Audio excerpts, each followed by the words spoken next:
Can you share a little bit about when and how you introduced technology to your kids and kind of what your boundaries are there? Oh, I love that question. It's a great one because that's a huge question on everybody's mind now with raising children and what to do with the tech. So what we've done in our home, and it seems like it's working well, is that, and I say seems Mm-hmm. because it's not fair to this generation because we're the first generation to kind of figure this out. Yeah. And it's a great honor, but it's also a great responsibility as well. Mm-hmm. Um, we have just baby stepped into technology a little step at a time, line upon line, one thing here, another thing there, and to help them to grow into it. My goal with my children is for them to have a really strong sense of their identity, who they are, what their purpose is, what talents they have, that they're responsible, that they can manage their emotions before I hand them a phone Mm. that is like, well, is the catalyst of everything. Yeah. So, and honestly, a thing that we're struggling with as adults, we struggle with phones. Totally. And so it's not fair for an completed developed brain to try to navigate that.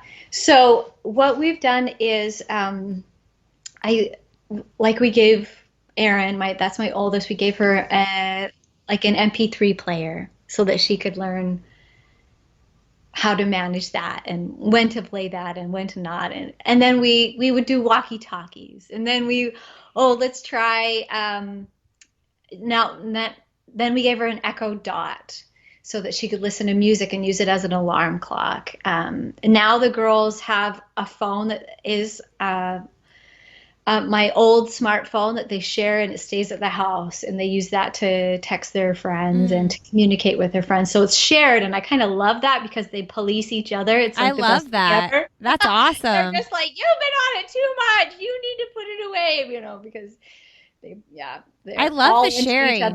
each other's business. And that's another thing. I did like a reel where I talked about not giving your child a cell phone as a gift. Mm. Wait until like a random time and just be like, here's a tool. We've seen that you're responsible enough, and let's talk about let's make up a contract together and have some buy-in here about when you can, what's responsible use for it. Anyway, I got a lot of feedback about that, and a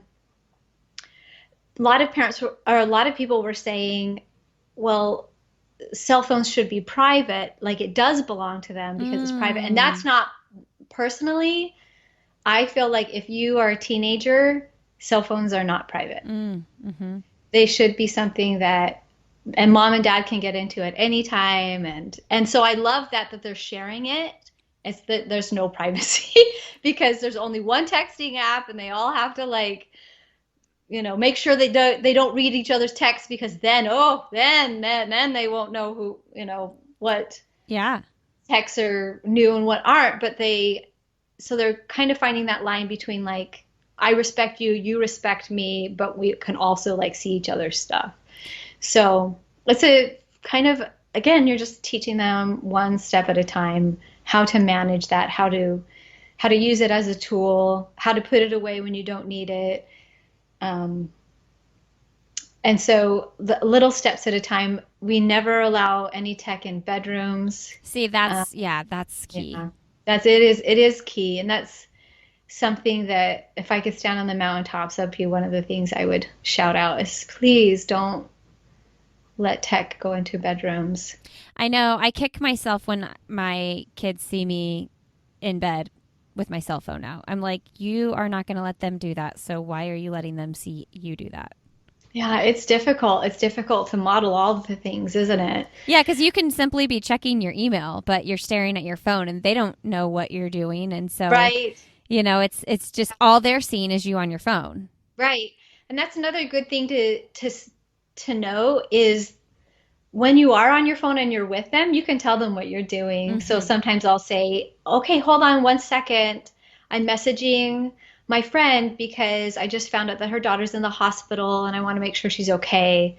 So that she's using it as an important tool to help her to serve other people, or they're making a connection with, it's being used for a purpose, rather than just like scrolling social media, which we do when we need to, Sure. like, yeah, veg out. But Yeah. it's good for your children to know that the majority of the time you are using it for a purpose.